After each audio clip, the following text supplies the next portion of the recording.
Well, hey everyone, how you doing? It's Simeon here. Welcome back to my YouTube channel, and thanks for visiting.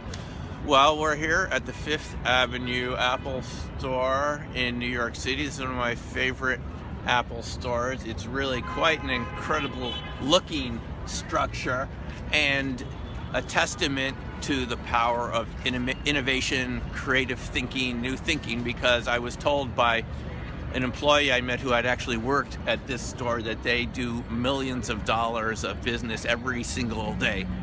This store never closes, open 24/7. It's just really incredible.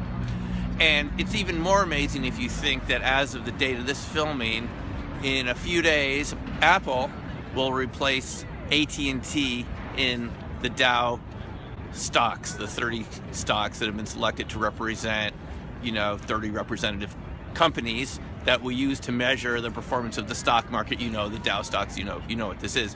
And on March 19th, the overlords of the Dow have decided to replace AT&T with good old Apple. Now, here's what makes this so interesting. There's a bit of a paradox here, and it's really quite fascinating. I've been reading this book called Exploding the Phone by Philip Lapsley. It's really quite an incredible book. The subtitle is The Untold Story of the Teenagers and Outlaws Who Hacked Ma Bell. Well, when we start reading this book, we find out that Steve Jobs and Steve Wozniak, before they were interested in designing computers, were some of the original phone hackers. The people who made the so-called blue boxes, the people who learned how to hack phones, hack AT&T. Remember those people who knew how to make phone calls by whistling into the phone, mimicking the correct tones and sounds that led the phone system that AT&T had developed over decades, automatic switching, to think that you were placing a call. They could do this without the billing part of the system picking up, right? And so they're able to make free phone calls, free long distance calls, phone hacking as it's called, phone phreaking as some people called it.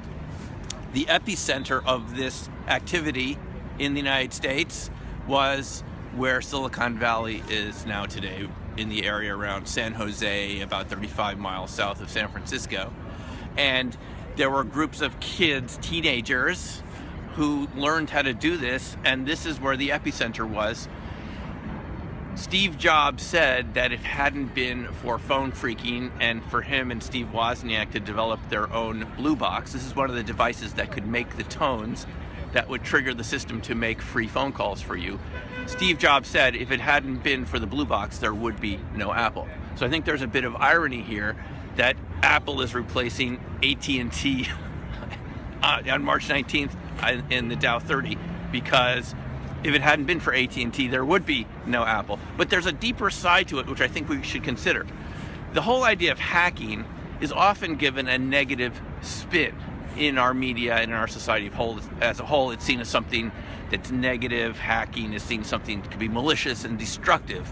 But obviously, there's a positive side to hacking too, because if these teenagers who had nothing to do with their time than to learn how to trick the phone system into making free calls, they weren't doing it in a malicious way. They were doing it because as teenagers, it's a source of fun, it's exploratory. Even as a teenager myself, I participated in an AT&T after-school program to teach kids interested in electronics how the phone system worked. If you pushed that a little farther, I could have become a phone hacker. I didn't, but I could have. I had friends who showed me how they made free phone calls. People who now work for Time Warner in the satellite division. These kids who were the original phone phreaks later went on to become people who were the architects of the computer technology and the internet that we now enjoy.